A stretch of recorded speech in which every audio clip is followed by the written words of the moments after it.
श्री रामनवमी का त्योहार पिछले कई हजार सालों से मनाया जा रहा है।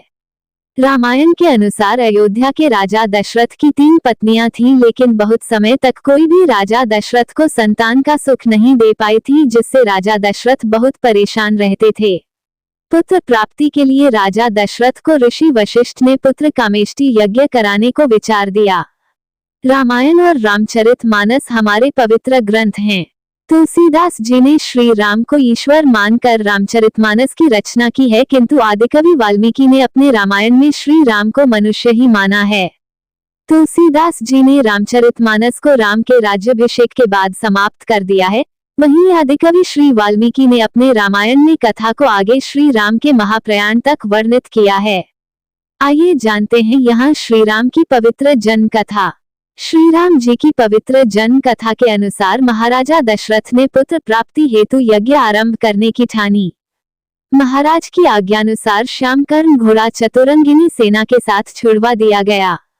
महाराज दशरथ ने समस्त मनस्वी, तपस्वी, विद्वान ऋषि मुनियों तथा वेदविज्ञ प्रकांड पंडितों को यज्ञ संपन्न कराने के लिए बुलावा भेज दिया।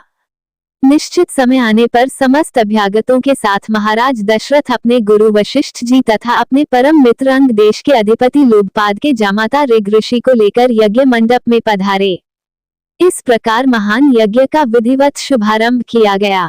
संपूर्ण वातावरण वेदों की ऋचाओं के उच्च स्वर में पाठ से गूंजने तथा समिधा की सुगंध से महकने लगा। समस्त पंडितों, ब्राह्मणों, ऋषियों आदि को यथोचित धन धान्य, गौ आदि भेंट करके सादर विदा करने के साथ यज्ञ की समाप्ति हुई। राजा दशरथ ने यज्ञ के प्रसाद चरा खीर को अपने महल में ले जाकर अपनी तीनों रानियों में वितरित कर दिया। प्रसाद ग्रहण करने के परिणाम स्वरूप तीनों रानियों ने गर्भ धारण किया।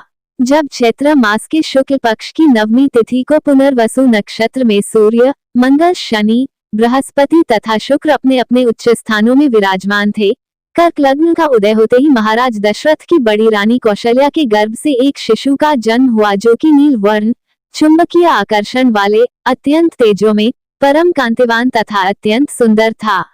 उस शिशु को देखने वाले देखते रह जाते थे। इसके पश्चात शुभ नक्षत्रों और शुभ घड़ी में महारानी कैकेयी के एक तथा तीसरी रानी सुमित्रा के 2 तेजस्वी पुत्रों का जन्म हुआ।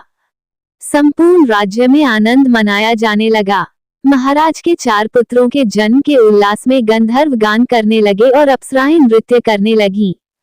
देवता अपने विमानों में बैठकर पुष्प वर्षा करने लगे। महाराज ने उन्मुक्त हस्त से राजद्वार पर आए भाट, चारण तथा आशीर्वाद देने वाले ब्राह्मणों और याचकों को दान दक्षिणा दी। पुरस्कार में प्रजाजनों को धन धान्य तथा दरबारियों को रत्न आभूषण प्रदान किए गए। 4 पुत्रों का नामकरण संस्कार महर्षि वशिष्ठ के द्वारा किया गया तथा उनके नाम रामचंद्र, भरत, लक्ष्मण और शत्रुघ्न रखे गए।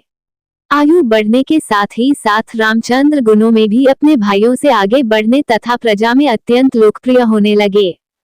श्री राम में अत्यंत विलक्षण प्रतिभा थी, जिसके परिणाम स्वरूप अल्पकाल में ही वे समस्त विषयों में पारंगत हो गए। उन्हें सभी प्रकार के अस्त्र शस्त्रों को चलाने तथा हाथी, घोड़े एवं सभी प्रकार के वाहनों की सवारी में उन्हें असाधारण निपुणता प्राप्त हो गई।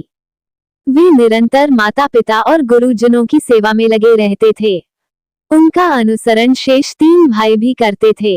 गुरुजनों के प्रति जितनी श्रद्धा भक्ति इन 4 भाइयों में थी, उतना ही उनमें परस्पर प्रेम और सौहार्द भी था। महाराज दशरथ का हृदय अपने 4 पुत्रों को देखकर गर्व और आनंद से भर उठता था।